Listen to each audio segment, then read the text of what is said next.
আমার একজন উস্তাদ আছে, ওনার নাম মুফতি আব্দুল্লাহ সাহেব, আমেরিকায় নিউ ইয়র্কে থাকেন। ওনার ছেলে মুফতি হাফিজ আব্দুল্লাহ আমার হেফজখানার সাথী। ওই হাফিজ আব্দুল্লাহর দাওয়াতে স্পন্সরে আমি আমেরিকান ভিসা পাই এবং 6 বার আমেরিকার সফরে যাই। আমি তারাবি পড়াই ওখানে।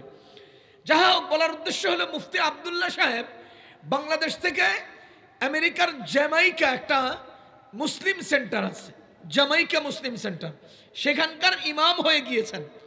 এরপরে আমেরিকার নিউ ইয়র্ক সরকার মুফতি আব্দুল্লাহ সাহেবকে সরকারি চাকুরির জন্য অফার করেছে।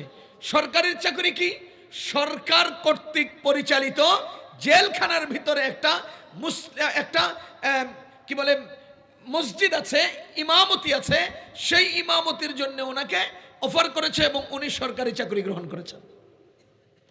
প্রায় দীর্ঘ 25 বছরের উপরে উনি সরকারি ইমাম, আমেরিকার নিউ ইয়র্কের সরকারি ইমাম।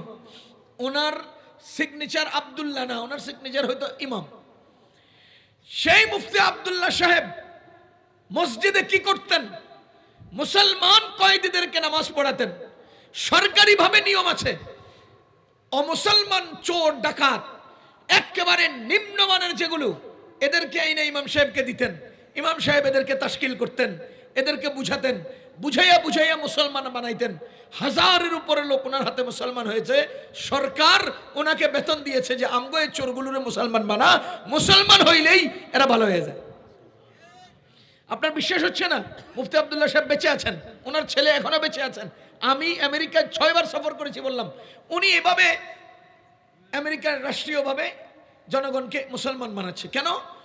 সরকার দেখছে যে এই চোরার হালতে ছেড়ে দিলে, বেঈমান হালতে ছেড়ে দিলে, হ্যাঁ জেলখানার থেকে বাইরে আরো বড় চোর হয়। সুতরাং এরা এমন সিস্টেমের মধ্যে গণ্ডিতে নিয়ে আসো যাতে করে সে এখান থেকে দরবেশ হয়ে যায়। এই জন্য অমুসলমানদেরকে মুসলিম আলেম ইমামের তত্ত্বাবধানে মুসলমান বানানোর জন্য সরকার পুরস্কার দেয়, সরকার বেতন দেয়। কিন্তু আমাদের দেশে হয় না।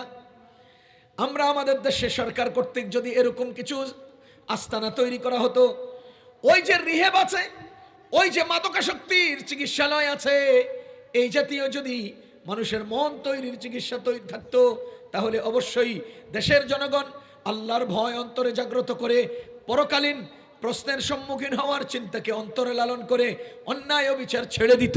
কথা বলেন ঠিক কিনা?